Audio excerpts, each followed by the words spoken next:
और इस बीच सुबह सुबह बड़ी खबर आ रही है गाजियाबाद के मुरादनगर हादसे को लेकर। बड़ी खबर यह है कि पुलिस ने इस मामले में 5वें आरोपी को भी अब कर लिया है गिरफ्तार। 5वीं गिरफ्तारी अजय त्यागी के सहयोगी संजय गर्ग की हुई है। पुलिस ने नगरपालिका के एग्जीक्यूटिव ऑफिसर समेत 4 लोगों को पहले ही गिरफ्तार कर लिया था।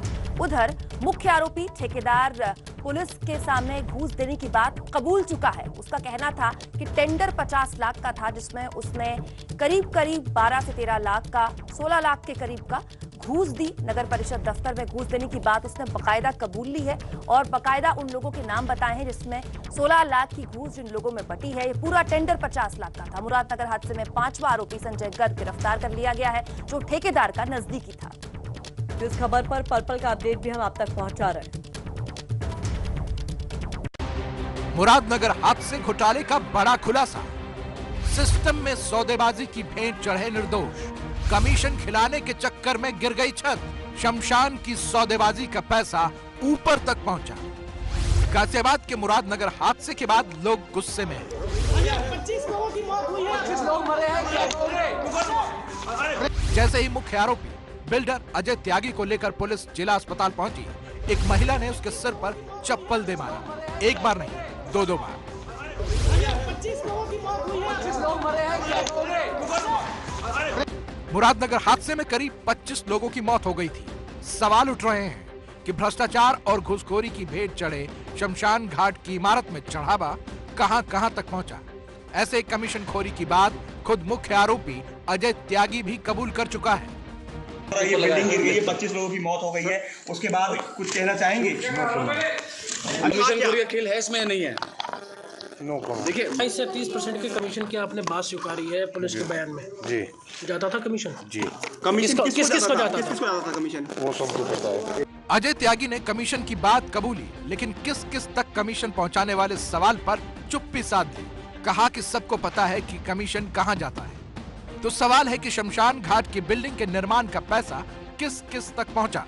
पुलिस को दिए अपने इकबालिया बयान में अजय त्यागी ने बताया कि कमीशन का पैसा वो नगर पालिका परिषद के दफ्तर में दे चुका है। उसने एग्जीक्यूटिव ऑफिसर निहारिका सिंह चौहान और जूनियर इंजीनियर चंद्रपाल को 16 लाख रुपए कमीशन में दिए थे। शमशान घाट में इमारत के निर्माण के लिए कुल 55 लाख रुपए का टेंडर हुआ था, जिसमें से अजय त्यागी को सरकारी खजाने से एक बार 26 लाख और दूसरी बार 16 लाख रुपए यानी कुल 42 लाख रुपए का भुगतान हो चुका है।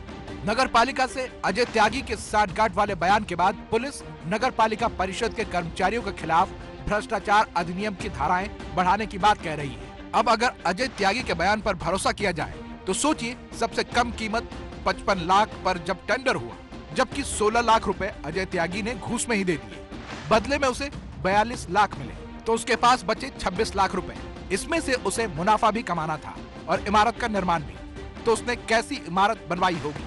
मुरादनगर हादसे को लेकर राष्ट्रीय मानवाधिकार आयोग ने यूपी के मुख्य सचिव और डीजीपी को नोटिस जारी कर जवाब मांगा है। यूपी के सभी शमशान और कब्रिस्तानों का ब्यौरा देने को कहा है।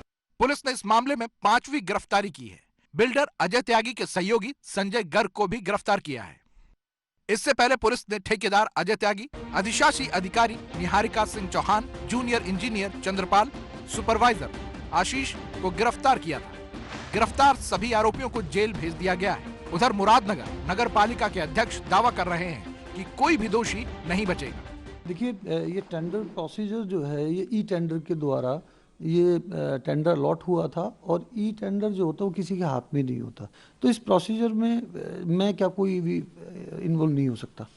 और दूसरी बात ये कि अगर मैं भी दोषी हूँ तो मेरे खिलाफ कार्रवाई हो, जांच हो, मुझे कोई आपत्ति नहीं है।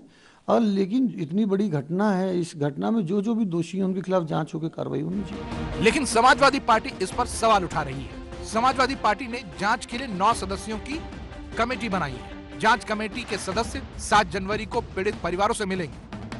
प्रत्यक्ष आरोपियों को तो प्रशासन गिरफ्तार कर रही है और कार्रवाई का दावा भी किया जा रहा है। लेकिन सवाल उनका है जो सफेद कमीज में दबे पांव कमीशनबाजी में हिस्सेदारी लेकर भी छिपे हैं, क्योंकि लाखों और करोड़ों के टेंडर सिर्फ जिले स्तर पर तय नहीं होते। सवाल ये भी है कि यदि अजय त्यागी के दावे सही निकलते हैं तो क्या नगर पालिका के अधिकारियों की जेब से पैसों की वसूली होगी, और अगर ये वसूली हो भी जाती है तो क्या मारी गई 25 जिंदगियां वापस लौट पाएंगी?